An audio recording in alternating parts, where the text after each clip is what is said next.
Okay, welcome to the Treasure Valley Rideshare.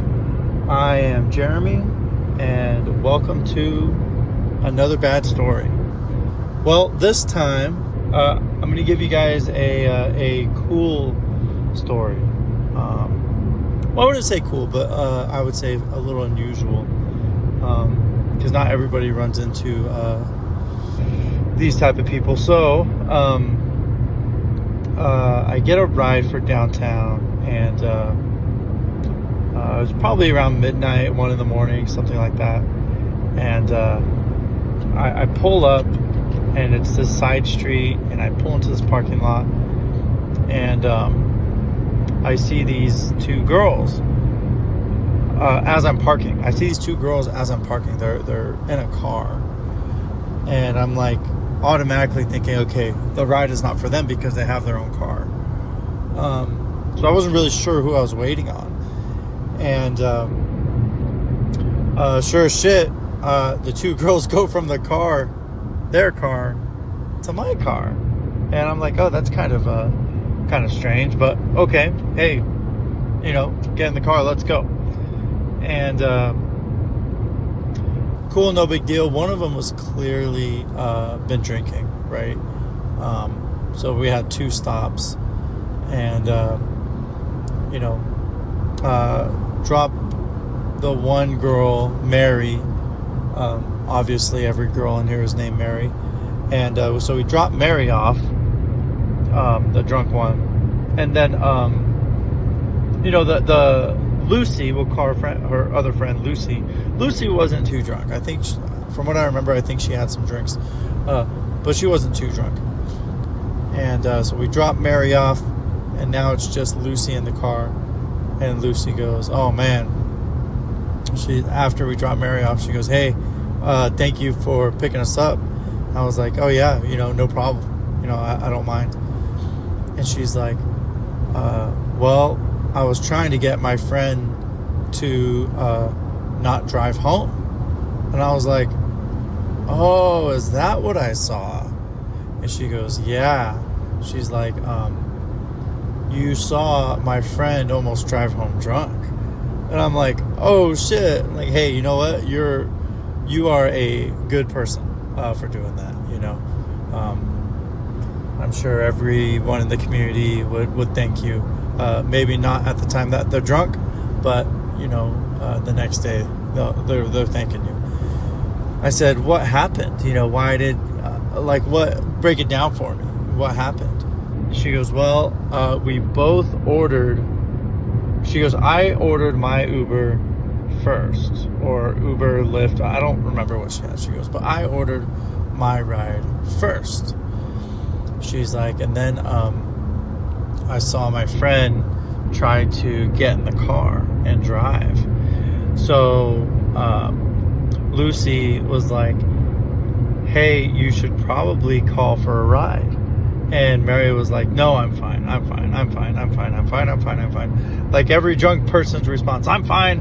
I could do it. Leave me alone." Right? We get it. Okay. Doesn't mean you're not still drunk. Okay. You still are drunk, and you shouldn't drive. Regardless of your state of mind, right?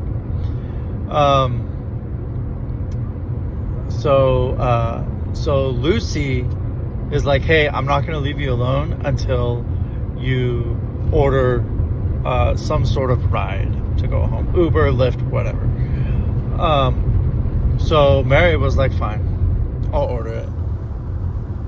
But then Lucy was like, "I had the feeling that if I left her alone after she ordered the ride," Lucy told me, she goes, "I think she was just going to bail on the ride and still drive home." So that's when I followed her, and sure enough, she was trying to get in her car and drive. And I'm like, "Oh, okay, well, good thing." She goes, "Yeah." She's like, "This was actually her ride. That's why we had to add a stop, because during the ride, they did have to add a stop." And I'm like, "Okay, no big deal. That happens. People forget, and then they remember when they're in the car that they have to go somewhere else. Like, no big deal." But this was not one of those times. This was a stop because Lucy ditched her ride to get in Mary's ride. Mary's ride is my car. And Lucy was like, yeah, so I ditched my ride to go with Mary to make sure that she did not bail on the driver and drive home. I'm like, oh man, I get it. It's clicking. You know, I'm not very smart, but it's clicking. So that was very nice of her. That was cool. Lucy ended up being, and I don't say any names on the show to protect the client, if you want to call them that. But Lucy is an expert witness, which is very cool. And I can't tell you what field she's in because that might narrow it down a little too much. But let's say she's an expert witness in, I don't know, like astrophysics or rockets or something. So that means if a case ever goes to court and the two parties have a disagreement, but no one is really sure, no one's really like a professional in that field, right? They call what is an expert witness for that field, right? So let's just say for like astrology, right? You're going to be an expert witness in astrology. That means you know everything there is to know about astrology. Any question, any scenario, anything. And if you do not have an answer, you can make an extremely educated, a very good educated guess, and you would probably be right because of your experience, your education, your history in this field of being good at your job. So that's what an expert witness is. And I've never met one before, so that was really cool. I was like, oh, you're an expert witness in astrophysics. Like, dang, you must be smart. And she's like, she totally downplayed it, she's like, oh, I'm all right. And I'm like, oh, that's how I know. Yeah, this girl knows what she's talking about, right? Just because, people like that, we don't like to gloat, there's a couple things I'm really, really good at, and I'm the same way. I don't gloat about it. It is what it is. There's probably someone smarter than me out there or smarter than her out there. And that's fine to acknowledge it.